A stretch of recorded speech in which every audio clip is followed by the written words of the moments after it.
ഒരു വർഷം മുമ്പ് സഫാരിയുടെ എറണാകുളത്ത് കാക്കനാടുള്ള സ്റ്റുഡിയോ കോംപ്ലക്സിൽ വെച്ച് ഒരു പ്രേക്ഷക സംഗമം നടന്നു. സഫാരി പ്രേക്ഷകരുടെ ഒരു ഒത്തുചേരൽ അത് ഇടയ്ക്കൊക്കെ നടക്കാറുള്ളതാണ്. ചിലർ കുടുംബസമേതം വന്നു, കുട്ടികളുമായും ഭാര്യയുമായും ഒക്കെ വന്നവരുണ്ട്. സഫാരിയുടെ അണിയറ പ്രവർത്തകരെല്ലാവരും സംസാരിച്ചു. പ്രേക്ഷകരുടെ ചോദ്യങ്ങളുണ്ടായി, അതിനുള്ള മറുപടികൾ കൊടുക്കുന്ന സെഷനുണ്ടായിരുന്നു. ഇത് നടന്നുകൊണ്ടിരിക്കുമ്പോൾ ഒരു ചെറുപ്പക്കാരൻ സ്റ്റേജിലേക്ക് കയറി വന്നു. എൻ്റെ അടുത്തേക്ക് വന്നിട്ട് ചോദിച്ചു, സാർ എന്നെ ഓർക്കുന്നുണ്ടോ? എനിക്ക് പെട്ടെന്ന് ആളെ പിടുത്തം കിട്ടിയില്ല. എൻ്റെ പേര് അരുൺ കൃഷ്ണൻ എന്നാണ്. ചിലപ്പോൾ അത് പറഞ്ഞാലും സാർ ഓർക്കണമെന്നില്ല. നമ്മൾ മലേഷ്യയിലെ കോലാലംപൂർ ഇൻ്റർനാഷണൽ എയർപോർട്ടിൽ വെച്ച് കണ്ടിരുന്നു. സാർ അന്ന് ഫിലിപ്പീൻസിലേക്ക് പോകുമായിരുന്നു. ഞാനും ഫിലിപ്പീൻസിലേക്ക് ആശങ്കയോടെ പോവുകയാണെന്ന് അവിടെ വെച്ച് പറഞ്ഞത് സാർ ഓർക്കുന്നുണ്ടോ? സഞ്ചാരം കണ്ട് ആവേശം കയറി വിദേശ രാജ്യത്തേക്കുള്ളൊരു ആദ്യ യാത്രയായിരുന്നത്. എൻ്റെ ആദ്യ യാത്രയിൽ ആ യാത്രയ്ക്ക് പ്രചോദനം നൽകിയ, എന്നെ യാത്ര ചെയ്യാൻ പഠിപ്പിച്ച ആളെ കണ്ടുമുട്ടി എന്നുള്ളത് അന്നത്തെ ഏറ്റവും വലിയ സന്തോഷമായിരുന്നു. ഞാൻ പറഞ്ഞു ഓർക്കുന്നുണ്ടോ? എനിക്ക് പെട്ടെന്ന് ഓർമ്മ വന്നു. അരുൺ കൃഷ്ണനെ എനിക്ക് ഓർമ്മ വന്നു. കോലാലംപൂർ എയർപോർട്ടിൽ ഒരു പുലർച്ചെ ഏതാണ്ടൊരു 5:30 ഒക്കെ കഴിയുമ്പോഴാണ് കൊച്ചിയിൽ നിന്നുള്ള എയർ ഏഷ്യ വിമാനം ചെന്നെത്തുക. പിന്നെ ഏകദേശം ഒരു 1.5 മണിക്കൂർ കാത്തിരുന്നതിന് ശേഷം വേണം അവിടെ നിന്ന് ഫിലിപ്പീൻസിലെ മനിലയ്ക്കുള്ള വിമാനം കിട്ടുക. അതും എയർ ഏഷ്യയുടെ വിമാനമാണ്. അതിനുവേണ്ടി കാത്തിരിക്കുമ്പോഴാണ് ഈ ചെറുപ്പക്കാരൻ എൻ്റെ അടുത്തേക്ക് വന്നത്. ഈ ചെറുപ്പക്കാരൻ എൻ്റെ അടുത്ത് വന്നിട്ട് പറഞ്ഞു, ഞാൻ വലിയ ആശങ്കയിലാണ് പോകുന്നത്. ഞാൻ ചോദിച്ചു, എന്താ കാര്യം? ഞാൻ വിചാരിച്ച അദ്ദേഹം സ്ഥലം കാണാൻ, ഫിലിപ്പീൻസിനെ കാണാൻ ഒരു സഞ്ചാരിയായിട്ട് പോവുകയാണെന്നാണ്. അല്ല, അദ്ദേഹത്തിൻ്റെ ജീവിതത്തിൽ ഏറ്റവും നിർണായകമായ ഒരു യാത്രയാണിത്. അദ്ദേഹം നാട്ടിൽ വെച്ച് ഒരു പെൺകുട്ടിയെ പരിചയപ്പെട്ടു. സോഷ്യൽ മീഡിയയിലൂടെയാണ് പരിചയപ്പെട്ടത്. അദ്ദേഹം കോഴിക്കോടുകാരനാണ്. കോഴിക്കോട്ട് SM സ്ട്രീറ്റിലുള്ളൊരു സ്വർണ്ണക്കടയിലെ ജോലിക്കാരനായിരുന്നു. ആ സമയത്തും ജോലിയുണ്ട്. ഈ പരിചയപ്പെട്ട പെൺകുട്ടിയുമായിട്ട് വലിയ സൗഹൃദത്തിലായി. ഇവർ ഒന്നിച്ച് ജീവിക്കാൻ തീരുമാനിക്കുന്നു. പക്ഷേ ഈ പെൺകുട്ടി ഇന്ത്യക്കാരിയല്ല, ഫിലിപ്പീൻസുകാരിയായ ഒരു പെൺകുട്ടിയാണ്. അപ്പോൾ ഇവർ തമ്മിൽ ആശയവിനിമയം നടക്കുന്നു. എങ്ങനെ ഇവർ കണ്ടുമുട്ടും? ഒരാൾ ഫിലിപ്പീൻസിൽ, ഒരാൾ കേരളത്തിലെ കോഴിക്കോട്ട്. ഒടുവിൽ ഈ ചെറുപ്പക്കാരൻ അതിസാഹസമായ തീരുമാനമെടുക്കുകയാണ്.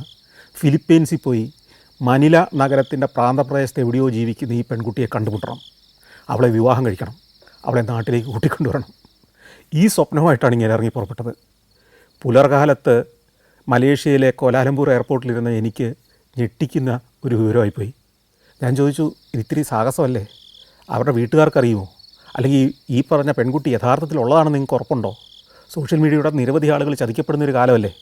അപ്പോൾ അയാൾ പറഞ്ഞു, ഉണ്ട്, എനിക്ക് ഉറപ്പുണ്ട്, ഞാൻ ഏതായാലും പോവുകയാണ്. ശരി, അങ്ങനെ ഞങ്ങൾ കുറേ നേരം സംസാരിച്ചിരുന്നു. വിമാനം പുറപ്പെടേണ്ട സമയമായി. ഞങ്ങൾ ആ വിമാനത്തിൽ ചെന്ന് കയറി. ഞങ്ങളുടെ സീറ്റ് രണ്ടും 2 സ്ഥലങ്ങളിലാണ്. അതുകൊണ്ട് പിന്നീട് കാണാനും സംസാരിക്കാനൊന്നും പറ്റിയില്ല. ഞാൻ ഏതാണ്ട് മുൻഭാഗത്തും അദ്ദേഹം ഏതാണ്ട് പിൻഭാഗത്തുമായിട്ടാണ് സീറ്റുകൾ കിട്ടിയിരിക്കുന്നത്.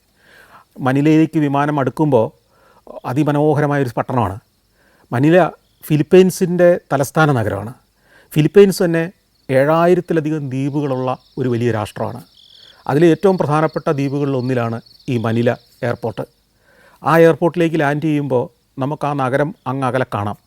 ആകാശം മുട്ടുന്ന കെട്ടിടങ്ങളുള്ള ഒരു നഗരഹൃദയം, പിന്നെ വളരെ വിശാലമായ പ്രദേശമാകെ വ്യാപിച്ചു കിടക്കുന്ന ഏതാണ്ട് 1.25 കോടി ജനങ്ങൾ വസിക്കുന്ന മെട്രോ മനില എന്നറിയപ്പെടുന്ന വിശാലമായ നഗരം.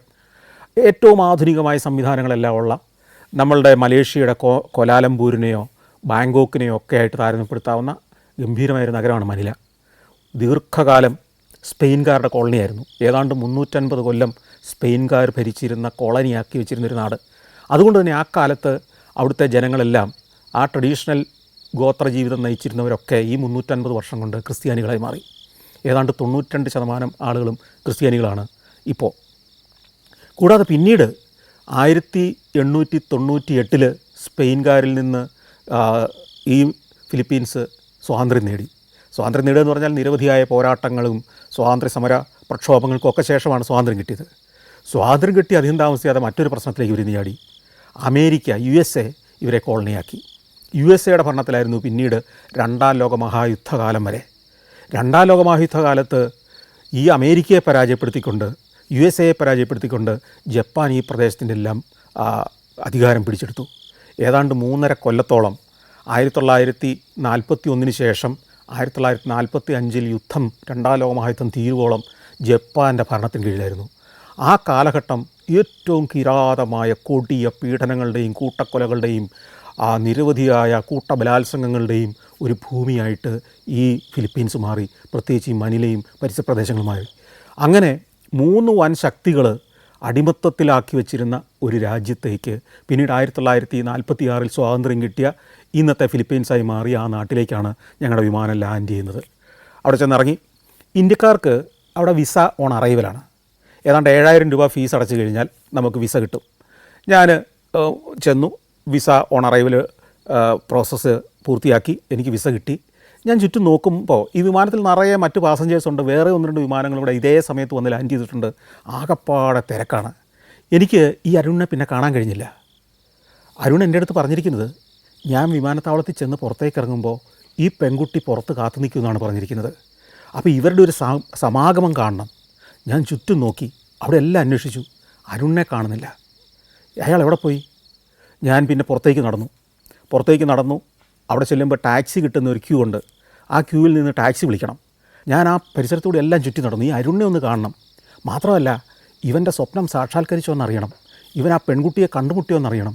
ആ പെൺകുട്ടി ഇവനെ കാത്ത് വന്നിരുന്നോ എന്നറിയണം. കണ്ടില്ല. അപ്പോൾ എനിക്ക് തോന്നി, ഇയാൾക്ക് വിസയ്ക്ക് എന്തെങ്കിലും പ്രശ്നം ഉണ്ടായിട്ടുണ്ടോ? അയാൾ ഇങ്ങോട്ട് കടത്തിവിടാതിരുന്നിട്ടുണ്ടാവോ? ഈ എമിഗ്രേഷൻ പ്രോസസ്സ് കഴിഞ്ഞ് പുറത്തേക്ക് ഇറങ്ങിയ ഒരാൾക്ക് തിരിച്ചകത്തേക്ക് കയറാൻ കഴിയില്ല. ഒടുവിൽ ഞാൻ ഈ കാര്യത്തിലൊരു തീരുമാനമാകാതെ, ഈ അരുണിന് എന്ത് സംഭവിച്ചു എന്നറിയാതെ ഞാൻ ടാക്സി വിളിച്ച് നഗരത്തിലേക്ക് പോന്നു. കുറേ ദിവസങ്ങളിലേക്ക് എൻ്റെ മനസ്സിനെ മതിച്ചൊരു പ്രശ്നമായിട്ട് അതവിടെ കിടന്നു. അരുണിന് എന്ത് സംഭവിച്ചിട്ടുണ്ടാവും? ആ കഥയിലെ അരുണാണ് ഏതാനും വർഷങ്ങൾക്ക് ശേഷം ഇതാ എൻ്റെ മുന്നിൽ ഈ പ്രേക്ഷക സംഗമത്തിൽ വന്നിരിക്കുന്നത്. അവിടെ വെച്ച്, ആ സ്റ്റേജിൽ വെച്ച് മൈക്കിലൂടെ അവിടെ കൂടിയിരിക്കുന്ന എല്ലാവരും കേൾക്കെ ഞാൻ ഈ പശ്ചാത്തല കഥ വിവരിച്ചു കൊടുത്തു. എന്നിട്ട് ഞാൻ അരുണിനോട് ചോദിച്ചു, അരുൺ അന്ന് പോയിട്ട് ആ പെൺകുട്ടിയെ കണ്ടുമുട്ടിയോ? അപ്പോൾ അരുൺ പറഞ്ഞു, സാറേ അതൊരു വലിയ കഥയാണ്, അത് ഞാൻ പറയാം. അതിനു മുമ്പ് എൻ്റെ കൂടെ 2 പേര് വന്നിട്ടുണ്ട്. അവർ പക്ഷേ ഈ ഓഡിറ്റോറിയത്തിനകത്തേക്ക് വന്നിട്ടില്ല. അവരെങ്കിൽ വിളിക്കട്ടെ. ഞാൻ പറഞ്ഞു വിളിക്കാൻ പറഞ്ഞു. അരുൺ പുറത്തേക്ക് ഇറങ്ങി 2 പേരെ കൂട്ടിക്കൊണ്ടുവന്നു. 2 പേരല്ല, ഒരാൾ, ഒരു ഫിലിപ്പീനോ സുന്ദരി. ആ സുന്ദരിയുടെ കയ്യിൽ ഒരു പാവ പോലത്തെ ഒരു കൊച്ചുകുട്ടി. ഫിലിപ്പീനോ ഇന്ത്യൻ മിശ്രണം മുഖത്ത് പ്രതിഫലിക്കുന്ന ഒരു സുന്ദരക്കുട്ടി. ഈ കുഞ്ഞുമായിട്ട്, ഈ ഫിലിപ്പീനോ പെൺകുട്ടിയുമായിട്ട് അരുൺ ഈ സ്റ്റേജിലേക്ക് കയറി വന്നു. എന്നിട്ട് മൈക്ക് വാങ്ങിച്ചിട്ട് പറഞ്ഞു, സാറേ ഇതായിരുന്നു ഞാൻ അന്വേഷിച്ച് പോയ പെൺകുട്ടി. അവളവിടെ കാത്തു നിൽക്കുന്നുണ്ടായിരുന്നു. അവളുടെ ഒപ്പം അവളുടെ വീട്ടിലേക്ക് പോയി. വീട്ടുകാരുമായിട്ട് സംസാരിച്ചു. ഇവൾ വീട്ടുകാരോട് നേരത്തെ തന്നെ കാര്യം പറഞ്ഞിട്ടുണ്ടായിരുന്നു. അവർ കാത്തു നിൽക്കുകയായിരുന്നു.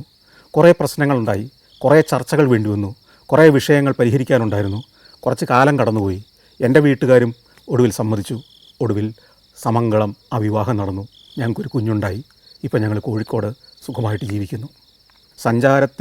സഞ്ചാരിയുടെ ഡയറിക്കുറിപ്പിൻ്റെ കഥകൾ കേട്ട് ആവേശം കൊണ്ട് സാഹസികതയ്ക്ക് ഇറങ്ങി പുറപ്പെട്ട നിരവധി ചെറുപ്പക്കാരിൽ ഒരാളുടെ കഥയാണ് ഞാനീ പറഞ്ഞത്. ഈ ഫിലിപ്പീനോ യാത്രയിൽ മറ്റ് നിരവധി സംഭവങ്ങളുണ്ടായി. ആ കഥകളിലേക്കാണ് നമ്മൾ ഇനി പോകുന്നത്. വിമാനത്താവളത്തിൽ നിന്ന് പിടിച്ച ടാക്സിയായിട്ട് അലോഹ എന്ന് പറയുന്നൊരു ഹോട്ടലിലേക്കാണ് ഞാൻ പോകുന്നത്. അലോഹ ഹോട്ടലിൽ ഞാൻ നേരത്തെ തന്നെ മുറി ബുക്ക് ചെയ്തിട്ടുണ്ട്. മലാത്ത എന്ന് പറയുന്നൊരു സ്ഥലത്താണത്.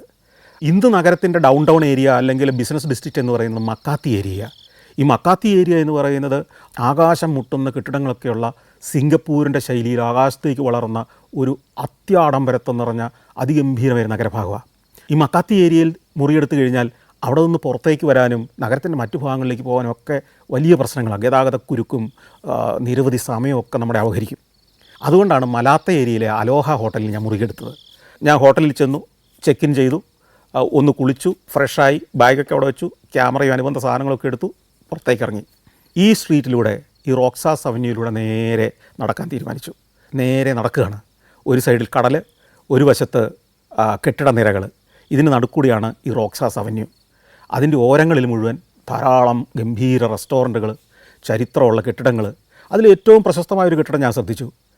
റമോൺ മാഗ്സസെയുടെ ഒരു ആസ്ഥാന മന്ദിരം. റമോൺ മാഗ്സസെ ഇവരുടെ 7ാമത്തെ പ്രസിഡൻ്റായിരുന്നു ഫിലിപ്പീൻസിൻ്റെ. അദ്ദേഹം ഒരു വിമാനാപകടത്തിൽ കൊല്ലപ്പെടുകയാണ് ചെയ്തത്. ഈ റമോൺ മാഗ്സസെയുടെ പേരിലുള്ളതാണ് മാഗ്സസെ അവാർഡ്. നമുക്കറിയാം, ഏഷ്യയിലെ ഏറ്റവും വിലപിടിച്ച ഒരു നൊബേൽ പ്രൈസ് പോലെ കരുതപ്പെടുന്ന ഒരു അവാർഡാണ് മാഗ്സസെ അവാർഡ്. നമ്മുടെ കിരൺ ബേദിക്കും ഇന്ത്യയിലെ പല പ്രമുഖർക്കും ഈ മാഗ്സസെ അവാർഡ് കിട്ടിയിട്ടുണ്ട്. ഈ മാക്സസെ അവാർഡ് കൊടുക്കുന്ന റമോൺ മാക്സസെ അസോസിയേഷൻ്റെ ആസ്ഥാന മന്ദിരം ഒക്കെ നമ്മൾ നടന്നു പോകുന്നതിനിടയ്ക്ക് കാണുന്നുണ്ട്. കുറച്ചങ്ങ് നടന്നു കഴിയുമ്പോഴത്തേക്കും നമ്മൾ വഴിയിൽ മുഴുവൻ വിചിത്ര വാഹനങ്ങളാണ് കാണുന്നത്. വിചിത്ര വാഹനങ്ങൾ എന്ന് പറഞ്ഞാൽ ജീപ്നി എന്ന് പറയുന്നൊരു വാഹനമുണ്ട് ഇവിടെ. ജീപ്നി എന്ന് പറഞ്ഞാൽ നമ്മുടെ ജീപ്പിൻ്റെ പുറകോട്ട് കുറേ നീളം കൂട്ടിയാൽ എങ്ങനെ ഉണ്ടാവും, ജീപ്പിൻ്റെ മുൻഭാഗം നിലവിൽ പണ്ടത്തെ ഒരു ജീപ്പ് ഓർമ്മയുണ്ടല്ലോ, മഹീന്ദ്രയുടെ ജീപ്പുകൾ, ആ ജീപ്പിൻ്റെ പുറകോട്ട് ഒരു ടെമ്പോ ട്രാവലറിൻ്റെ നീളം കൂടെ ഏച്ച് കെട്ടിയാൽ എങ്ങനെ ഉണ്ടാവും, അങ്ങനത്തെ ഒരു വാഹനം. അത് വളരെ കളർഫുള്ളായിട്ട് ഡിസൈൻ ചെയ്തതാണ്. പെയിൻറ്റിംഗ് ഒക്കെ എന്ന് പറഞ്ഞാൽ മൾട്ടി കളർ പെയിൻറ്റിങ്ങുകളാണ്. ഈ ജീപ്നി എന്ന് പറഞ്ഞ വാഹനം ഗംഭീരമായിട്ട് അലങ്കരിച്ചിരിക്കുന്നൊരു സാധനമാണ്. എക്സ്ട്രാ ഫിറ്റിങ്സ് ഒക്കെ എന്ന് പറഞ്ഞാൽ എന്തെല്ലാം ഉണ്ടെന്ന് നമുക്ക് എണ്ണിയെത്തിയില്ല. ഈ ജീപ്നിയിലാണ് ഈ പ്രദേശത്തെ ആളുകൾ ലോക്കൽ ഗതാഗതം നടത്തുന്നത്. അതായത് ഈ മനിലയിൽ നിന്ന് ഉൾനാടുകളിലേക്കും മനില നഗരത്തിൽ കൂടെ തന്നെയും ഒക്കെ യാത്ര ചെയ്യുന്ന ലോക്കൽ ട്രാൻസ്പോർട്ടേഷൻ്റെ വാഹനം അതാണ്. ഇപ്പോൾ അത് നിരോധിച്ചു കഴിഞ്ഞു. ഞാനീ പോകുന്നത് 2018 ഈ 2018 മാത്രമല്ല, അതിനും ഒരു 10 വർഷം മുമ്പ് ഞാൻ ഒരിക്കൽ പോയപ്പോഴും ഈ ജീപ്നികളിൽ ഒരു ആഘോഷമായിരുന്നു. അന്ന് ഞാൻ പോകുമ്പോൾ ഈ ജീപ്നി ഉണ്ടാക്കുന്ന ഒരു ഫാക്ടറി പോയിരുന്നു.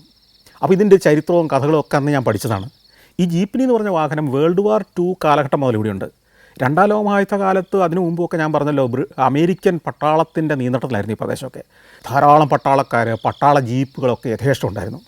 രണ്ടാം ലോക മഹായുദ്ധത്തിന് ശേഷം അമേരിക്ക ഫിലിപ്പീൻസ് വിട്ട് പോയി.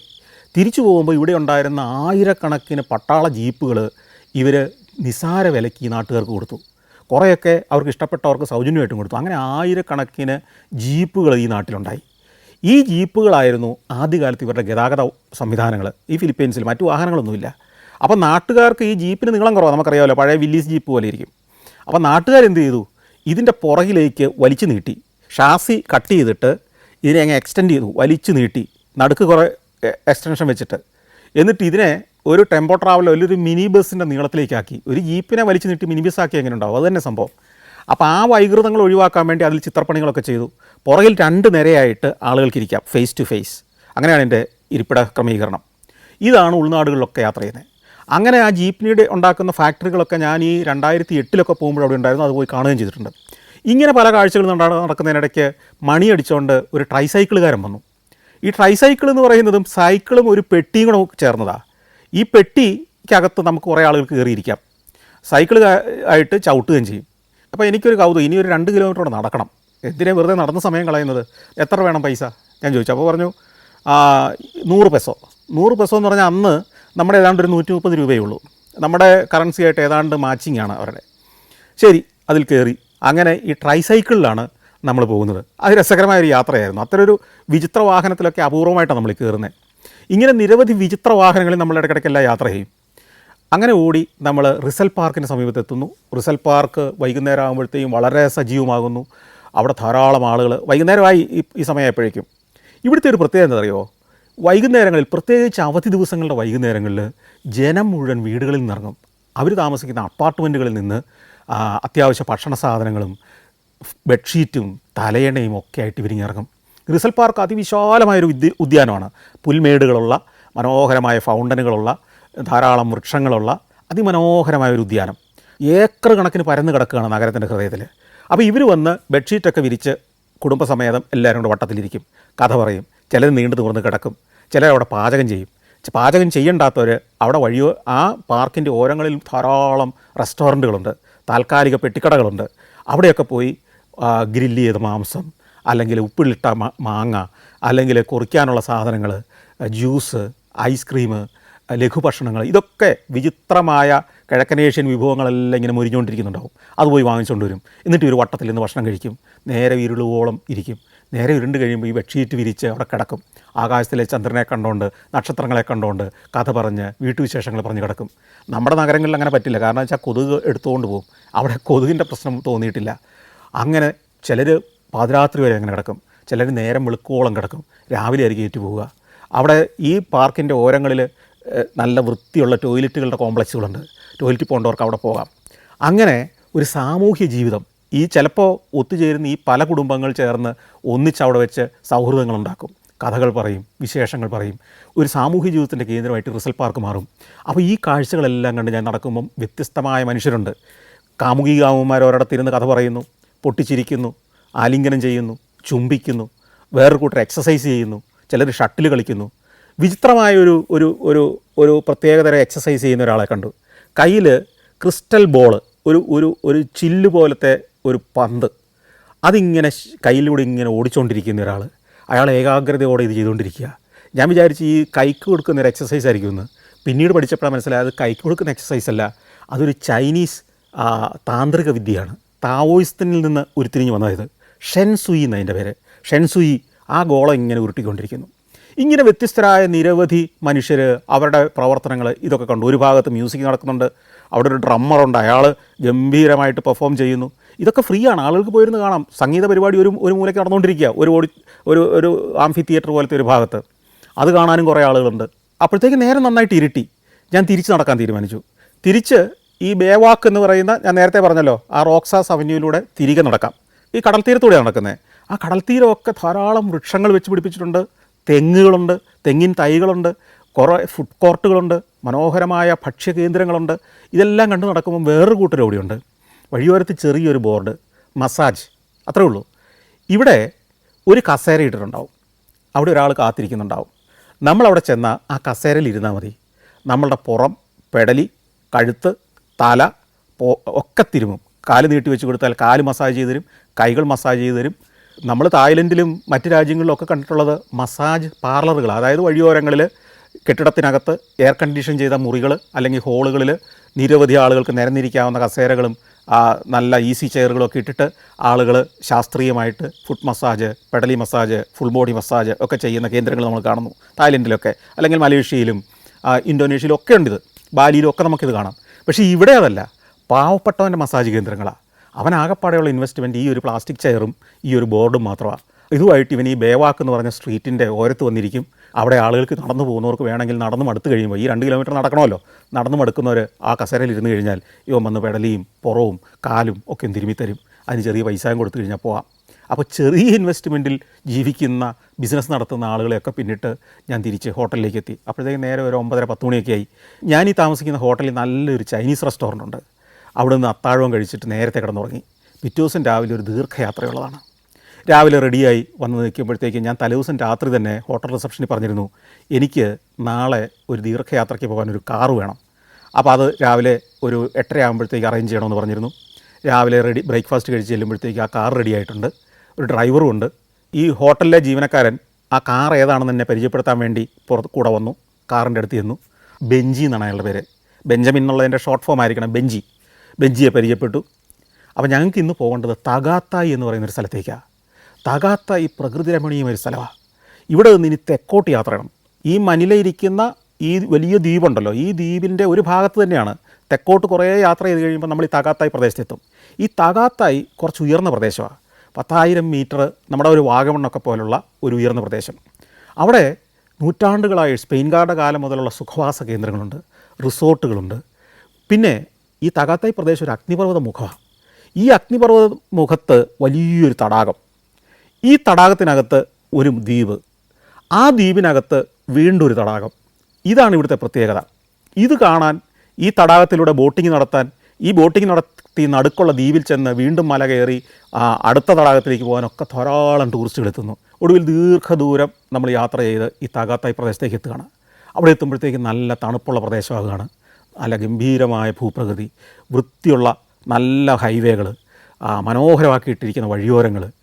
അവിടെ നിരവധി ഹോട്ടലുകൾ, റിസോർട്ടുകളൊക്കെ ഉണ്ട്. ചിലയിടത്ത് വ്യൂ പോയിൻറ്റുകളുണ്ട്. അവിടെ നിന്ന് ഈ തടാകം കാണാം, ഈ തടാകത്തിന് നടുക്കുള്ള ദ്വീപ് കാണാം. ഇതൊക്കെ അഗ്നിപർവ്വതമായിരുന്നു, അഗ്നിപർവ്വത മുഖങ്ങളായിരുന്നു. ഈ കിഴക്കനേഷ്യയിലെ ഇന്തോനേഷ്യയിലും ഫിലിപ്പീൻസിലും ഒക്കെ നിരവധി അഗ്നിപർവ്വതങ്ങളുണ്ടായിരുന്നു. ഇപ്പോഴും സജീവമായ അഗ്നിപർവ്വതങ്ങളും ഉണ്ട് അവർക്ക്. പല കാഴ്ചകളിലൂടെ പോയി അതിൻ്റെ വിശദാംശങ്ങളൊന്നും ഞാനിപ്പോൾ പറയുന്നില്ല. പക്ഷേ ഇന്ന് പോകുന്ന ഏറ്റവും സുപ്രധാനമായൊരു സ്ഥലമുണ്ടല്ലോ, അതൊരു പഴഞ്ചൻ കൊട്ടാരമാണ്, പണിതീരാത്തൊരു കൊട്ടാരം. അതിനൊരു കാരണമുണ്ട്. ഈ ഫിലിപ്പീൻസിൻ്റെ ചരിത്രവുമായിട്ട്, അടുത്ത കാലത്തെ ചരിത്രവുമായിട്ട് വലിയ ബന്ധമുള്ള, നമ്മളിൽ പലരും ദീർഘകാലം 80കളുടെ ആദ്യകാലം മുതൽ 80കളുടെ ഒരു മധ്യകാലം വരെ വായിച്ചറിഞ്ഞ ഒരു ഏകാധിപതിയുടെ ഭരണവുമായി ബന്ധപ്പെട്ടതാണ്. ഫെർഡിനൻഡ് മാർക്കോസ് എന്ന് കേട്ടിട്ടുണ്ടാവും. ഫിലിപ്പീൻസിനെ ഏതാണ്ട് 20 കൊല്ലം കാൽ കീഴിൽ ഏകാധിപത്യത്തോടെ കാർക്കശ്യത്തോടെ ഭരിച്ച ഒരു ഭരണാധികാരിയുടെ പേരാണ് ഫെർഡിനാൻഡ് മാർക്കോസ്. ഫെർഡിനാൻഡ് മാർക്കോസിനേക്കാൾ നിങ്ങൾ പലപ്പോഴും കേട്ടിട്ടുണ്ടാവുക അയാളുടെ ധൂർത്തടിച്ച് ജീവിച്ച ഒരു ഭാര്യയുടെ പേരായിരിക്കും, എമൽഡ മാർക്കോസ്.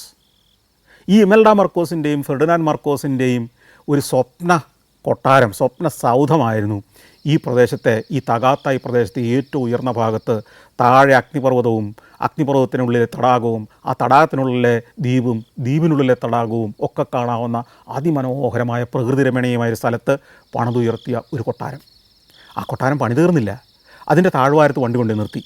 എന്നിട്ട് നമ്മുടെ ഡ്രൈവർ ബെഞ്ചി പറഞ്ഞു, ഇനി മുകളിലേക്ക് വണ്ടി പോവില്ല.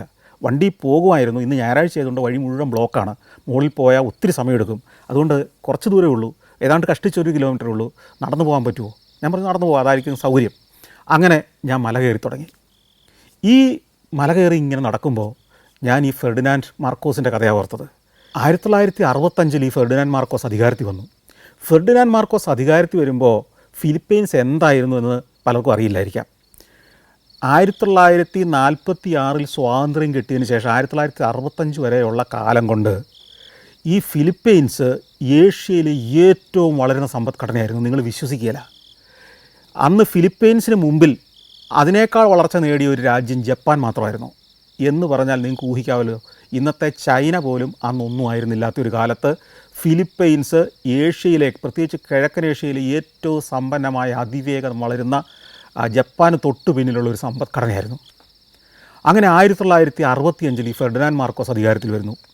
അയാളുടെ ആദ്യത്തെ 5 വർഷം അയാൾ ഗംഭീരമായിട്ട് ഭരിച്ചു. വീണ്ടും ഫിലിപ്പീൻസിനെ വലിയ വിജയത്തിലേക്ക് നയിച്ചു. കുതിച്ചുയർന്നു അവിടുത്തെ സാമ്പത്തിക രംഗം. ജനങ്ങളുടെ ജീവിത നിലവാരം ഉയർന്നു. ഗംഭീര അടിസ്ഥാന സൗകര്യങ്ങളുണ്ടായി. അമേരിക്കയുടെ വലിയൊരു ആരാധകനോ അവരുടെ ഒരു സഖ്യകക്ഷിയോ പോലെയാണ് ഈ മാർക്കോസ് ഭരിച്ചിരുന്നത്. അതുകൊണ്ട് തന്നെ അമേരിക്കൻ സപ്പോർട്ട് എല്ലാ കാര്യത്തിലും കിട്ടി. അതുകൂടി ആയിരിക്കണം ഫിലിപ്പീൻസിനെ വലിയ തോതിൽ വളർത്തിയത്. രണ്ടാമതും അയാൾ ഇലക്ഷന് ജയിച്ചു.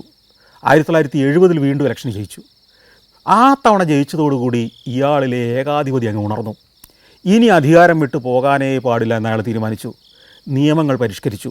2 തവണ മാത്രം അധികാരത്തിൽ വരാൻ കഴിയുന്ന ഒരു പ്രസിഡൻറ്റിൻ്റെ പദവി, എത്ര കാലം വേണമെങ്കിലും അധികാരത്തിലിരിക്കാവുന്ന ഒരു പ്രസിഡൻ്റ് പദവിയാക്കി അയാൾ മാറ്റി എഴുതി. അയാളുടെ ഭാര്യ ഈ ഭരണം, ഈ ഏകാധിപത്യം, ഈ അധികാരങ്ങളെല്ലാം ആസ്വദിക്കാൻ തുടങ്ങി. അവർക്ക് സൗഹൃദങ്ങളുണ്ടായി. ലോക നേതാക്കന്മാരുടെ, ലോകസമ്പന്നരുടെയൊക്കെ സൗഹൃദത്തിലേക്ക് ഈ എമൽഡ എന്ന് പറയുന്ന സ്ത്രീ വീണു. അവർ ആഡംബരത്തിൽ ഭ്രമിച്ച് ജീവിതം മുന്നോട്ട് കൊണ്ടുപോയി. അഴിമതിയുടെ കൂത്തരങ്ങായി ഗവൺമെൻറ് മാറി. പ്രൊട്ടസ്റ്റുകൾ ഉണ്ടാകാൻ തുടങ്ങി 72 ആയപ്പോഴത്തേക്കും. അപ്പോഴത്തേക്കും ഈ ഫെർഡിനാൻഡ് മാർക്കോസ് രാജ്യത്ത് അടിയന്തരാവസ്ഥ പ്രഖ്യാപിച്ചു. അടിയന്തരാവസ്ഥയല്ല, പട്ടാള ഭരണം പ്രഖ്യാപിച്ചു. ഇയാളെ എതിർത്തവരെ, പ്രതിപക്ഷത്തെ പ്രതിഷേധിച്ച ആളുകളെ എല്ലാം തുറുങ്കിലടച്ചു. ക്രൂരമായ പീഡനങ്ങളായിരുന്നു. ഏതാണ്ട് 30,000 ആളുകളെയാണ് അക്കാലത്ത് ജയിലിൽ ക്രൂരമായ പീഡനങ്ങൾക്കിരയാക്കിയത്. അതിലേതാണ്ട് 3,500-4,000 ആളുകൾ ജയിലിൽ കിടന്ന് ക്രൂരമായ പീഡനങ്ങൾക്കിരയായി മരിച്ചു. ഈ മരിച്ചവരുടെ ജഡങ്ങൾ പൊതുസ്ഥലങ്ങളിൽ ഉപേക്ഷിച്ചു. രാത്രിയിൽ അല്ലെങ്കിൽ വിജനമായ സമയത്ത് ഈ മൃതദേഹങ്ങൾ കൊണ്ടുവന്ന് പൊതുസ്ഥലങ്ങളിൽ ഉപേക്ഷിച്ചിട്ട് പോകുകയായിരുന്നു അക്കാലത്തെ രീതി. കാരണം എന്താണെന്നറിയാമോ? ശരീരമാകെ കുത്തി നുറുക്കപ്പെട്ട അല്ലെങ്കിൽ ഇഞ്ചിഞ്ചായി കൊല ചെയ്യപ്പെട്ട, ക്രൂരമായ പീഡനങ്ങൾക്ക് ശേഷം കൊല്ലപ്പെട്ട, വികൃതമാക്കപ്പെട്ട ഈ ശരീരങ്ങൾ പൊതുസ്ഥലത്ത് പ്രദർശിപ്പിക്കുമ്പോൾ ജനങ്ങൾ ഭയക്കുമെന്നും പിന്നീട് ആരും പ്രതിഷേധത്തിനിറങ്ങില്ലെന്നുമായിരുന്നു ഈ ഭരണാധികാരിയുടെ ചിന്ത. ഇദി അമീനെ നാണിപ്പിക്കുന്ന രീതിയിൽ ക്രൂരമായ പീഡനങ്ങൾ ഫിലിപ്പീൻസിൽ അരങ്ങേറി. നിരവധി ആളുകൾ കൊല്ലപ്പെട്ടു. പ്രതിപക്ഷത്തെ നിരവധി നേതാക്കന്മാർ തടങ്കലിലായി. പലരും അതിക്രൂരമായി പീഡനങ്ങൾക്കിരയായി. ഈ ഫെർഡിനാൻഡ് മാർക്കോസിൻ്റെ ഭരണം ഒരു വശേ ഭീകരമായ ഒരു ഭരണം ഇങ്ങനെ പോകുന്നു, ഏകാധിപത്യപരമായ ഭരണം മുന്നോട്ട് പോകുന്നു. എതിർക്കുന്നവരെയും ശബ്ദിക്കുന്നവരെയും എല്ലാം തുറുങ്കിലടച്ച് ക്രൂരമായ പീഡനങ്ങൾക്കിരയാക്കി കൊന്നൊടുക്കുന്ന ഒരു കാലത്തിലൂടെ പോകുമ്പോൾ അയാളുടെ ധാരാളിയായ ഭാര്യ ആഡംബരത്തിൽ സുഖലോലുപതിയിൽ ഇങ്ങനെ ജീവിക്കുകയായിരുന്നു. ഈ ഭരണം ഇങ്ങനെ നടക്കുന്നതിനിടയിൽ ഇതിലേറ്റവും അധികം പ്രതിഷേധം ഉയർത്തിയിരുന്നത് ബെനിഞ്ഞോ അക്വിനോ എന്ന് പറയുന്ന ഒരു സെനറ്ററായിരുന്നു. ഈ സെനറ്റർ നീതിമാനായ ഒരു മനുഷ്യനായിരുന്നു, ജനപ്രിയനായ ഒരു മനുഷ്യനായിരുന്നു. പക്ഷേ അദ്ദേഹത്തിലെ ഒരിക്കലും അധികാരത്തിൽ വരാനോ ശബ്ദമുയർത്താനോ അനുവദിച്ചിരുന്നില്ല. ഈ ബെനിഞ്ഞോ അക്വിനയ്ക്ക് ഒരു ഹൃദയ സംബന്ധമായ അസുഖം ഉണ്ടായതിനെ തുടർന്ന് അദ്ദേഹം ചികിത്സയ്ക്കായിട്ട് അമേരിക്കയിലേക്ക് പോയി. അമേരിക്കയിൽ പോയി ചികിത്സ കഴിഞ്ഞ് ഒരു ബൈപ്പാസ് സർജറി ഒക്കെ കഴിഞ്ഞ് തിരിച്ച് മനിലയിൽ തിരിച്ചു വന്ന് വിമാനത്തിൽ വന്നിറങ്ങി. വിമാനം ലാൻഡ് ചെയ്ത് വന്ന് പാർക്കിംഗ് ഏരിയ വന്ന് നിന്നപ്പോഴേക്കും 2-3 പട്ടാളക്കാർ വിമാനത്തിനുള്ളിലേക്ക് കയറി വന്നു. എന്നിട്ട് അദ്ദേഹത്തോട് പറഞ്ഞു, താങ്കൾ എല്ലാവരും ഇറങ്ങുന്ന വഴിയിലൂടെ പോകണ്ട, താങ്കൾക്ക് വേണ്ടി പ്രത്യേകം കാർ കൊണ്ടു നിർത്തിയിട്ടുണ്ട്.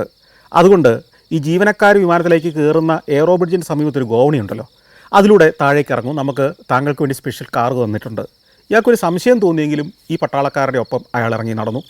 ഈ ഗോവണി വഴി വിമാനത്തിൻ്റെ ചുവട്ടിലേക്ക് എത്തുമ്പോഴേക്കും അവിടെ നിന്ന് പട്ടാളക്കാർ തുരിതിരെ ഇയാൾക്ക് നേരെ നിറയൊഴിച്ചു. ആ എയർപോർട്ടിൻ്റെ ആ പാർക്കിംഗ് ഏരിയയിൽ വെച്ച് അയാൾ കൊല്ലപ്പെട്ടു. അതോടെ ഈ ഫെർഡിനാൻഡ് മാർക്കോസിനെതിരെയുള്ള ജനവികാരം ആളിക്കത്തി, പ്രതിഷേധങ്ങൾ ശക്തമായി. എന്തിനേറെ പട്ടാളം മേധാവികൾ പോലും ഈ ഭരണാധികാരിക്ക് എതിരാകുന്ന സ്ഥിതിയായി. വീണ്ടും 1986 അടുത്ത ഇലക്ഷൻ വന്നു. ആ ഇലക്ഷനിൽ ഈ കൊല്ലപ്പെട്ട ബെനിഞ്ഞോ അക്വീനോയുടെ ഭാര്യ കൊറസോൺ അക്വീനോ ഈ ഫെർഡിനാൻഡ് മാർക്കോസിനെതിരെ മത്സരിക്കുന്നു. പക്ഷേ ഇലക്ഷൻ റിസൾട്ടിൽ മാർക്കോസ് ജയിച്ചതായി മാർക്കോസ് തന്നെ പ്രഖ്യാപിക്കുന്നു. പക്ഷേ അതേ തുടർന്ന് പ്രക്ഷോഭം രൂക്ഷമാകുന്നു. ഇയാളല്ല വിജയിച്ചതെന്ന് ജനത്തിനറിയാമായിരുന്നു. ഒടുവിൽ പട്ടാളം പോലെ ഇയാൾക്ക് എതിരാകുമ്പോൾ ഇയാൾ ഒരു പാതിരാത്രിയിൽ അമേരിക്ക അയച്ചു കൊടുത്ത വമ്പനൊരു വിമാനത്തിൽ കിട്ടിയതെല്ലാം വാരിക്കെട്ടി സ്വർണ്ണാഭരണങ്ങളും രത്നാഭരണങ്ങളും എന്തിനേറെ അടുത്ത കാലത്ത് അടിച്ച ഫിലിപ്പൈൻസിൻ്റെ പെസോയുടെ കോടിക്കണക്കിന് നോട്ടുകളും സമ്പത്തും ഇയാളുടെ ഭാര്യ ശേഖരിച്ചു വെച്ചിരുന്ന മൈക്കലാഞ്ചലോയുടെ ഉൾപ്പെടെയുള്ള പ്രശസ്തരുടെ പെയിൻറ്റിങ്ങുകളെല്ലാമായി ആയിരക്കണക്കിന് കോടി ഡോളറിൻ്റെ വസ്തുവകകളുമായിട്ട് ഫിലിപ്പൈൻസ് വിട്ട് അമേരിക്കയിലേക്ക് പറക്കുന്നു. അമേരിക്കയിലെ ഹവായ് ദ്വീപിൽ പോയി ഇറങ്ങുന്നു. കുറേ കാലം അവിടെ ജീവിക്കുന്നു. അവിടെ വെച്ച് 1989 ഈ ഫെർഡിനാൻഡ് മാർക്കോസ് അന്തരിക്കുന്നു. ഇതായിരുന്നു ഇയാളുടെ കഥ. ഇയാൾ പോയതിന് ശേഷം പുതുതായി അധികാരത്തിൽ വന്ന ഗവൺമെൻറ് ഇയാളുടെ വസ്തുവകകളും ഇയാൾ നടത്തിയ പ്രവർത്തനങ്ങൾ മുഴുവൻ പരിശോധിക്കുമ്പോഴാണ് ഈ കോടാനുകോടിയുടെ സമ്പത്ത് കണ്ടെത്തുന്നത്. അപ്പോഴാണ് ഈ എമൽഡ മാർക്കോസിൻ്റെ സ്വകാര്യ ശേഖരം മുഴുവൻ പരിശോധനയ്ക്ക് വിധേയമാക്കുന്നത്. അപ്പോൾ അവിടെ കാണുന്നത് 3500 ബ്രാൻഡഡ് ഷൂസുകൾ, ചെരുപ്പുകൾ ഈ സ്ത്രീക്ക് ഉപയോഗിക്കാൻ വേണ്ടി മാത്രം ശേഖരിച്ച് വെച്ചിരുന്നത്. ലോകത്തിലെ ഏറ്റവും പ്രശസ്ത ബ്രാൻഡുകളുടെ 10,000 രൂപ അല്ലെങ്കിൽ ഡോളർ വില വരുന്ന ചെരുപ്പുകൾ, ഏതാണ്ട് 1000-ലധികം ഗൗണുകൾ, കോടിക്കണക്കിന് രൂപയുടെ ആഭരണങ്ങൾ, ഇതെല്ലാം ഇവർ ഉപേക്ഷിച്ച് പോയിടത്ത് തന്നെ കിട്ടുകയാണ്. ഈ ഇമൽഡ മാർക്കോസിൻ്റെ ഈ ചെരുപ്പ് ശേഖരമൊക്കെ ഇന്ന് 2 മ്യൂസിയങ്ങളായിട്ട് സൂക്ഷിച്ചിട്ടുണ്ട്. ഇതുമാത്രമല്ല, ഈ ലോകയാത്ര നടത്തുമ്പോൾ ഈ ഇമൽഡ മാർക്കോസിനൊരു അസുഖം ഉണ്ടായിരുന്നു. എന്ത് കണ്ടാലും ഇഷ്ടപ്പെടുന്ന മനോഹരമായ കൊതിപ്പിക്കുന്ന എന്ത് കണ്ടാലും കാശ് കൊടുത്ത് വാങ്ങണം. ഒരിടത്ത് ഷോപ്പിങ്ങിന് പോകുമ്പോൾ ഏതാണ്ട് $2,00,000 വസ്ത്രമാണ് ഒരു കടയിൽ നിന്ന് ഒറ്റ ദിവസം ഷോപ്പ് ചെയ്തത്. വേറൊരിക്കൽ ഇറ്റലിയിൽ പോയി. ഇറ്റലിയിൽ ഔദ്യോഗിക യാത്രയാണ്. അവിടെ പോയിട്ട് തിരിച്ചു വരികയാണ്. തിരിച്ചൊരു 1 മണിക്കൂർ പറന്നു കഴിഞ്ഞപ്പോഴാണ് ഇമളുടെ ഒരു കാര്യം ഓർത്തത്. ഇവരിവിടുന്ന് പോകുമ്പോഴേ ഓർത്തിരുന്നു ഇറ്റലി ചെന്ന് കഴിയുമ്പം ഇറ്റാലിയൻ ചീസ് കുറച്ച് വാങ്ങിച്ചുകൊണ്ട് വരണം. അപ്പോഴേ എന്ത് ചെയ്തു, 1 മണിക്കൂർ പറന്ന വിമാനം തിരിച്ചു വിട്ടു റോമിലേക്ക്. പോയി ചീസ് വാങ്ങിച്ചുകൊണ്ട് വരാൻ പറഞ്ഞു. ആ വിമാനം, പ്രസിഡൻറ്റിൻ്റെ വിമാനം, 1 മണിക്കൂർ പറന്ന വിമാനം തിരിച്ച് റോമിൽ പോയി ഇറങ്ങി ചീസും വാങ്ങിച്ചുകൊണ്ടാണ് തിരിച്ചു വന്നത്. ഇങ്ങനെ ധാരാളിത്തത്തിൻ്റെ, ധൂർത്തിൻ്റെ ഒരു ലോകത്ത് പ്രതീകമുണ്ടെങ്കിൽ അത് ഈ ഇമൽഡ മാർക്കോസായിട്ടാണ് ഇന്നും അറിയപ്പെടുന്നത്. ഈ ഇമൽഡ മാർക്കോസ് 1982 പണി തുടങ്ങിയ ഒരു കൊട്ടാരമാണ് നമ്മളിപ്പോൾ കാണാൻ പോകുന്നത്. മല കയറി അവിടെ ചെല്ലുമ്പോൾ കറുത്തിരുണ്ടുപോയ ഒരു പ്രേത ഭവനമാണ് നമ്മൾ കാണുന്നത്. ഈ കൊട്ടാരത്തിൻ്റെ പണി പാതി എത്തിയപ്പോഴേക്കും നാട്ടിൽ പ്രക്ഷോഭമായി, ഇവർക്കിവിടെ നിൽക്കാതായി, നാട് വിട്ടു പോകുന്നു. പിന്നെ അതെങ്ങനെയാണോ അന്ന് പണി നിലച്ചത് ആ മട്ടിൽ കഴിഞ്ഞ 2-3 പതിറ്റാണ്ട് അവിടെ നിൽക്കുകയാണ്. ഇന്ന് ഇത് കാണാൻ ലോകത്തിൻ്റെ നാനാഭാഗത്തു നിന്ന്, ഫിലിപ്പീൻസിൻ്റെ പല ഭാഗത്തു നിന്ന് ടൂറിസ്റ്റുകൾ എത്തുകയാണ്. അവർ ഈ കൊട്ടാരത്തിൻ്റെ അകത്തൂടെ, പണി തീരാത്ത ഈ പ്രേതഭവനത്തിൻ്റെ ഉള്ളിലൂടെ നടക്കുന്നു. ഞാനും അതിൻ്റെ ഓരോ ഹാളിലൂടെയും ഓരോ സ്റ്റെപ്പുകളും കയറി ഇറങ്ങി നടന്നു, ചിത്രീകരിച്ചു. അവിടെ ഇമൽഡ തനിക്കും ഭർത്താവിനും വേണ്ടി ഒരുക്കി വെച്ചിരുന്ന മണിയറ, അവരുടെ ഡൈനിങ് ഏരിയ, അവരുടെ അതിഥികൾക്ക് വേണ്ടി പണിത മുറികൾ, ഇതിനകത്തൂടെ എല്ലാം ഞാൻ നടന്നു. ഒരു സ്വേച്ഛാധിപതിയുടെ, ഒരു ഏകാധിപതിയുടെ, അവരുടെ ധൂർത്തയായ ഒരു ഭാര്യയുടെ വികലമായ സ്വപ്നങ്ങൾ അസ്ഥിപഞ്ജരം പോലെ ആ മലമുകളിൽ നിൽക്കുകയാണ്. അതിസുന്ദരമായ പ്രദേശമാണ്. ആ ജാലകങ്ങളിലൂടെ, ആ ബാൽക്കണികളിലൂടെ നോക്കുമ്പോൾ നമ്മൾ കാണുന്നത് താഴത്തെ മനോഹരമായ തടാകമാണ്, മനോഹരമായ കാഴ്ചകളാണ്. ഫിലിപ്പൈൻസിലെ ഏറ്റവും ബ്യൂട്ടിഫുള്ളായ ദൃശ്യങ്ങളാണ് കാണുന്നത്. പക്ഷേ അവിടെ ഒരു പ്രേതഭവനം പോലെ അവിടെ നിൽക്കുകയാണ്. അതിനുള്ളിലൂടെ നടക്കുമ്പോൾ മറ്റൊരു കാര്യം കൂടി ഓർത്തു. ഇവരിത് പണിയാൻ ഒരു കാരണം കൂടിയുണ്ട്. അന്ന് റൊണാൾഡ് റീഗനാണ് അമേരിക്കൻ പ്രസിഡൻറ്റ്. റീഗൻ 1985 ഇവിടെ സന്ദർശിക്കും, ഫിലിപ്പീൻസ് സന്ദർശിക്കുമെന്ന് ഇവർക്കൊരു വാഗ്ദാനം കൊടുത്തിരുന്നു. അപ്പോൾ റീഗൻ വന്നാൽ റീഗനെ സ്വീകരിക്കേണ്ടത്, സൽക്കരിക്കേണ്ടത് ഈ കൊട്ടാരത്തിൽ വെച്ചായിരിക്കണമെന്ന് ഇമൽഡ മാർക്കോസ് തീരുമാനിച്ചിരുന്നു. അതിനുവേണ്ടിയാണ് ദ്രുതഗതിയിൽ പണി നടത്തിക്കൊണ്ടിരുന്നത്. പക്ഷേ ഇവിടെ രാഷ്ട്രീയമായി പ്രക്ഷോഭമാണെന്ന് അറിഞ്ഞതോടുകൂടി റീഗൻ വരവ് വേണ്ടെന്ന് വെച്ചു.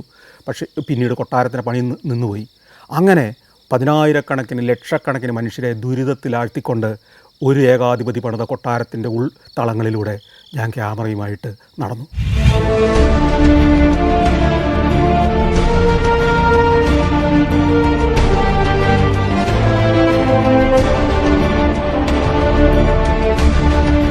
Djibouti, Fiji, Lebanon, Ethiopia, Armenia.